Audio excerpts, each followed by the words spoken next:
आप सभी का स्वागत है आपके अपने ही YouTube चैनल दो कदम में। आज बात होगी चार धाम यात्रा में हवाई उड़ान मानकों की अवहेलना की, एविएशन कंपनी की मनमानी की, सिस्टम के बिगड़े स्वरूप की, आस्था के साथ खिलवाड़ की, स्थानीय लोगों की परेशानी की, पर्यावरण और वाइल्ड लाइफ पर पड़ने वाले दुष्प्रभावों की और सरकार के तमाम दावों की। नो डाउट चार धाम यात्रा कठिन और चुनौतीपूर्ण है। हेलीकॉप्टर सर्विसेज फाइनेंशियली सक्षम वर्ग के लिए और शारीरिक रूप से कमजोर लोगों के लिए एक आरामदायक बेहतरीन विकल्प हो सकता है। नो डाउट ये सर्विस प्रदेश के लिए एक अच्छा रेवेन्यू भी जनरेट करती होंगी, लेकिन मेरी तरह संकीर्ण विचारधारा वाले लोगों के लिए हिमालय के नाजुक इकोसिस्टम पर पड़ने वाले नकारात्मक प्रभाव को नजरअंदाज करना विकास नहीं, विनाश की ओर बढ़ता कदम है। चार धाम यात्रा से जुड़े क्षेत्रों में हेलीकॉप्टर सेवाओं का इस्तेमाल बढ़ गया है। साथ ही बढ़ती हेली दुर्घटनाओं ने सुरक्षा व्यवस्था के तमाम दावों पर सवालिया निशान दागे हैं। चार धाम हेली यात्रा 2004 में केदारनाथ के लिए एक कंपनी से शुरू हुई थी। फिर 4 और आज 9 एविएशन कंपनी हेलीकॉप्टर सेवा दे रही हैं। बद्रीनाथ धाम के लिए हेली सर्विस 2024 से और गंगोत्री यमुनोत्री के लिए हेली सर्विस 2025 यानी इसी यात्रा सीजन से शुरू हुई। पहले हाल ही में हुई हेलीकॉप्टर दुर्घटनाओं पर एक नजर डालते हैं। चार धाम यात्रा 2025 की शुरुआत 30 अप्रैल गंगोत्री यमुनोत्री कपाट खुलने से, 2 मई को केदारनाथ धाम और 4 मई को बद्रीनाथ धाम के कपाट खुलने से शुरू हुई। 8 मई को गंगोत्री रूट पर एक हेलीकॉप्टर क्रैश हुआ, जिसमें पायलट समेत 7 लोगों की जान गई। यह हेलीकॉप्टर एरो ट्रांस कंपनी का था। नेट से ली गई जानकारी के अनुसार यह कंपनी पहली बार चार धाम यात्रा में अपनी सर्विस दे रही थी। इस घटना के 4 दिन बाद 13 मई को बद्रीनाथ धाम हेलीपैड पर थम्बी एविएशन का हेलीकॉप्टर अनियंत्रित हो गया, जिससे बड़ा हादसा होते होते बच गया। अनियंत्रित होने की घटना के बाद डीजीसीए ने थम्बी एविएशन की हेली सर्विसेज पर अंतिम आदेश तक रोक लगा दी। उसके 3 दिन बाद 17 मई को मेडिकल इमरजेंसी के लिए केदारनाथ आ रहे हेलीकॉप्टर का लैंडिंग के दौरान अचानक तकनीकी खराबी के कारण संतुलन बिगड़ गया और वो दुर्घटनाग्रस्त हो गया। आंकड़ों पर नजर डालें तो अतीत में कई बड़े हेली हादसे हो चुके हैं।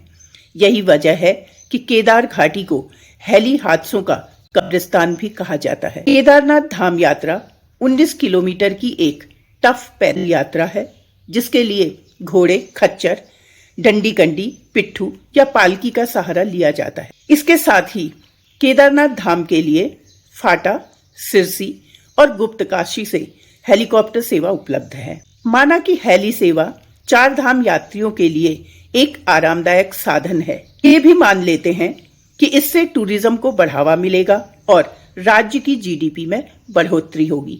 हो सकता है बहुत लोगों का यह मानना होगा कि हवाई सेवाओं को बढ़ावा देना सरकार का सराहनीय कदम है, लेकिन इन सब बातों पर अपनी राय बनाने से पहले इससे जुड़े सभी मुद्दों पर बात करना जरूरी है। पहले बात करते हैं कि किस तरह से केदार घाटी में उड़ान संबंधी मानकों की अनदेखी की जा रही है। मानकों के अनुसार हेलीकॉप्टर को मंदाकिनी नदी के तट से 600 मीटर ऊपर उड़ने की अनुमति है, क्योंकि मंदाकिनी के ऊपर केदारनाथ धाम तक हवाई मार्ग बेहद संकीर्ण है, जिसमें एक बार में 2 ही हेलीकॉप्टर आवाजाही कर सकते हैं। मगर कई बार इस संकीर्ण मार्ग से 3-3 हेलीकॉप्टर भी आवाजाही करते देखे गए हैं। कई बार तो हेलीकॉप्टर शाम के धुंधले अंधेरे में भी आवाजाही करते हैं। केदार घाटी में संचालित ज्यादातर हेलीकॉप्टर सिंगल इंजन वाले हैं। मानकों के अनुसार एक हेलीकॉप्टर एक बार में 4 यात्रियों को ही ले जा सकता है।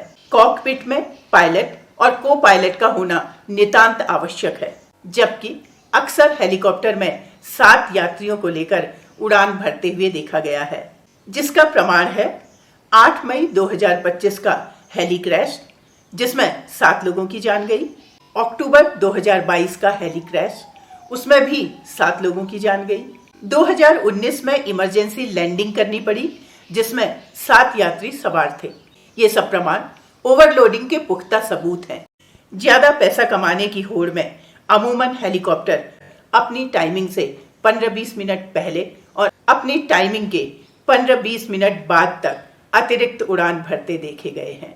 हेलीकॉप्टर्स की इस तरह की ताबड़तोड़ आवाजाही और मेंटेनेंस के प्रति लापरवाही हवाई दुर्घटना का एक बड़ा कारण बनती है।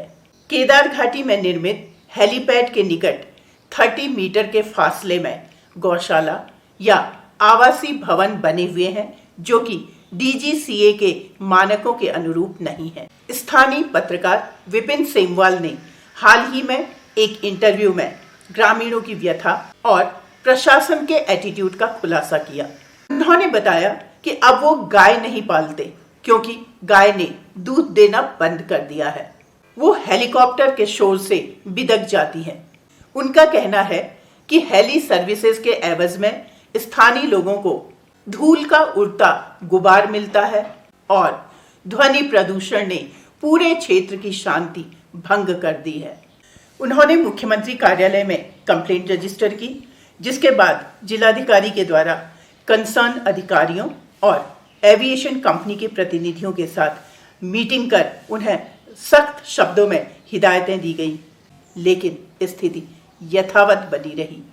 पत्रकार महोदय द्वारा इस साल फिर से मुख्यमंत्री शिकायत पोर्टल पर कंप्लेंट करने पर कहा गया कि केदार घाटी में संचालित हेली सेवा के विरुद्ध कोई भी कंप्लेंट रजिस्टर नहीं की जाएगी। अगर ये बात सच है तो बेहद हैरानी की बात है, जबकि प्रतिदिन की शटल साउंड और ऊंचाई की रिपोर्ट केदारनाथ वन्य विभाग को भेजी जाती है।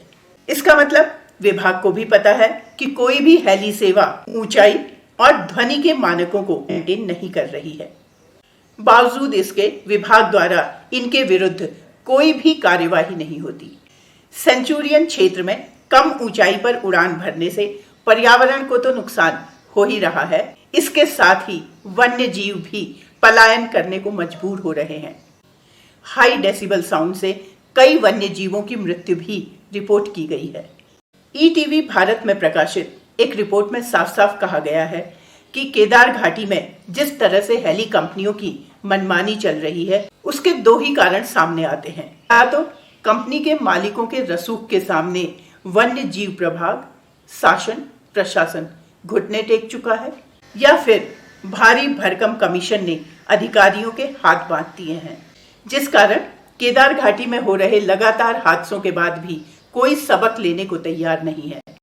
इतना ही नहीं, केदारनाथ और बद्रीनाथ धाम के पुरोहितों का कहना है कि हेलीकॉप्टर की गड़गड़ाहट ध्यान और साधना में व्यवधान पैदा कर रही है।